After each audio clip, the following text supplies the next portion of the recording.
So Revanth Reddy వచ్చాక original Congress లేదు, TDP వలస పార్టీ మాత్రమే ఉంది, ఒరిజినల్ కాంగ్రెస్ లేదంటున్నారు. ఈ గ్యాప్ లో ఇప్పుడు చంద్రబాబు అంటే ఫోటోలు బ్యానర్లు పెడుతున్నారు హైదరాబాద్.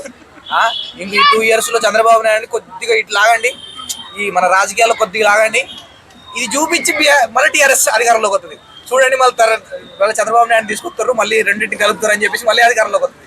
అంటే చంద్రబాబు నాయుడు గారు మన తెలంగాణ రాజకీయాల్లో కానీ తెలంగాణకి రావడం కూడా బీఆర్ఎస్కి ప్లస్, బీఆర్ఎస్కి అదృష్టం.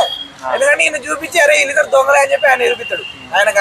సో రీసెంట్ గా చూస్తే తెలంగాణ జర్నలిస్టుల మీద ఏపీ పోలీసులు వచ్చి హవా చూపించారు. జర్నలిస్టులు అంతా ఉల్టా అయిపోయారు. మన నెక్స్ట్ ఎలా ఉండబోతుంది? జర్నలిస్టులు సపోర్ట్ లేదు. నేను ఒకటే చెప్తాను అన్న, ఎన్ని రోజులైనా ఉండొచ్చు కానీ తెలంగాణ వాళ్ళని గెలిపోతుంది, అది మాత్రం వాస్తవం.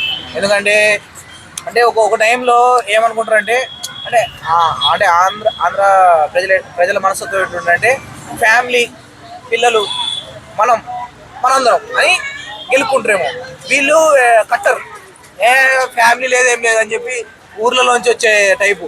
అంటే అంత అవగాహన, అంత కనెక్ట్ అయిపోతారు. కానీ మీరు రోషం ఎక్కువ, మాటలో మాట్లాడే తీరు కూడా అసలు మామూలుది బాగోదు. తెలంగాణ వాళ్ళ జోలికి రావద్దంటున్నారు కానీ వాళ్ళు తెలంగాణ జర్నలిస్టుల జోలికి వచ్చారు. అంటే అది పెద్ద ఇష్యూ కాలేదు, ఇష్యూ అయితే మాత్రం ఇక అది పెద్ద రచ్చ అయింది. చంద్రబాబు మళ్ళీ ఒకసారి రుచి చూడాలనుకుంటున్నారు అంటే చూడాలన్న. చంద్రబాబు నాయుడు గారు చాలా తెలియగలరు, ఆయన తెలుసు. మనం ఏదైనా అమరావతి డెవలప్ చేసుకోవాలి, మనకు ఆల్రెడీ ఒక రాష్ట్రం ఇచ్చారు, దాన్ని డెవలప్ చేసుకోవాలి, దాన్ని ఇంకొక సింగపూర్ చేసుకోవాలనే కాన్సెప్ట్ ఉంటుంది. కానీ హైదరాబాద్లో ఏలు పెట్టాలి, దాంట్లో ఏలు పెట్టాలని ఆయన చూడరు. ఎందుకంటే ఆయనకు తెలుసు. ఎందుకంటే ఆయన ఉన్నప్పుడు ఆయన కళ్ళారా చూసినా కదా తెలంగాణ వచ్చింది, ఆయన చూసిండు కదా. ఆయన చేతులు ఇట్లా వదిలినప్పుడే కదా మనకు వచ్చింది. సో ఎందుకు వదిలిండు అంటే ఆ పవర్ అట్లాంటిది. సో ఆ పవర్ ని ఎవరు తట్టుకోలేరు. సో నెక్స్ట్ అధికారంలోకి మేమే వస్తామన్న కాంగ్రెస్ పార్టీకి మీరేం చెప్తారు? జనసేన కూడా తెలంగాణ పోటీ చేయడం వేస్టే. చాలా సీట్లు కూడా వచ్చాయన్నారు. హైదరాబాద్ లో చాలా మంది జనసేన పార్టీ ఇంకా బతికే ఉంది తెలంగాణలో అంటున్నారు. ఏదో బీజేపీ, మన టీడీపీ, ఇక్కడ కాంగ్రెస్ కొంత ఓటు బ్యాంక్ ఉంది కానీ అది అసలు వర్కౌట్ కాదు, అది వేస్ట్. దానివల్ల మళ్ళీ టీఆర్ఎస్కి ప్రాఫిట్ వస్తుంది, లాభం వస్తుంది దానివల్ల. కానీ వాళ్ళు ఇక్కడ ప్రచారం చేయడం కూడా వేస్ట్. తెలంగాణలో వేస్ట్ అంటున్నాం. ఆంధ్రాలో సింగిల్ గా వస్తాయి, ఎట్లా ఉంటుంది మరి? ఆంధ్రాలో సింగిల్ గా వస్తే ఆయన రారన్నా, వస్తే ఆయనే రారంటే మళ్ళీ మనం ఏడ వస్తుంది అనుకుంటాం. ఆయనే నేను వస్తా అని ఒక మాట అనమను, మేము ఇట్లా ఆకాశానికి ఎత్తుతాం, మేమే చెప్తాం వచ్చిండు కొట్టేసిండు సీఎం అంటాం. ఆయన రోడ్లోంచే రావట్లేదు.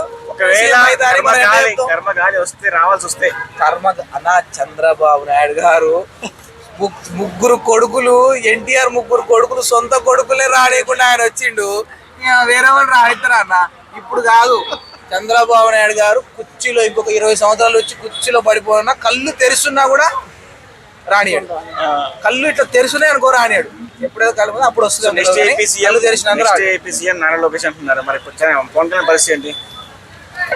అన్న ఇప్పుడు టీడీపీ వస్తే మాత్రం నెక్స్ట్ నారా లోకేష్ చెయ్యి అంటే చంద్రబాబు నాయుడు గారు ఉంటారు. ఒకవేళ వద్దు అనుకుంటే నారా లోకేష్ వస్తాడు, పక్క వస్తాడు. కాంగ్రెస్ సపోర్ట్ చేస్తాడు నారా లోకేష్ కి. అంటే ఆయన వస్తాడు. సీఎం కావాలి అని చెప్పి అందరూ కళ్ళు అంటున్నారు. మరి సీఎం అవుతారా కదా పవన్ కళ్యాణ్ చెప్పిన అన్న? ఆయన అనుకుంటే అవుతాడు అన్న, ఫ్యాన్స్ కాదు, ఆయన అనుకుంటే అవుతాడు. ఆయన అనుకోవాలి, పార్టీలోంచి రావాలి, అదంతా ఇప్పుడు ఆయన అనుకోవట్లేదు. అన్నా ఆయన అనుకుంటే మేము సపోర్ట్ చేస్తారన్న. మనిషే లేడు, మనిషే వద్దంటే మేము సపోర్ట్ చేస్తాం. నేను ఒక్క మాట నేను అవుతాం అనుకుంటున్నా అంటే మేము సపోర్ట్ చేస్తాం. అప్పుడు మళ్ళీ జగన్ అవుతుండే. కానీ అది ఎటు తిరిగి జగన్కి ఛాన్స్ ఇస్తాను. మీ కుర్చీల కోసం కొట్టుకుంటే ఆయన వస్తాడు. ఇక ఆయన వస్తే ఇక ఏలడమే ఉంటుంది. ఇక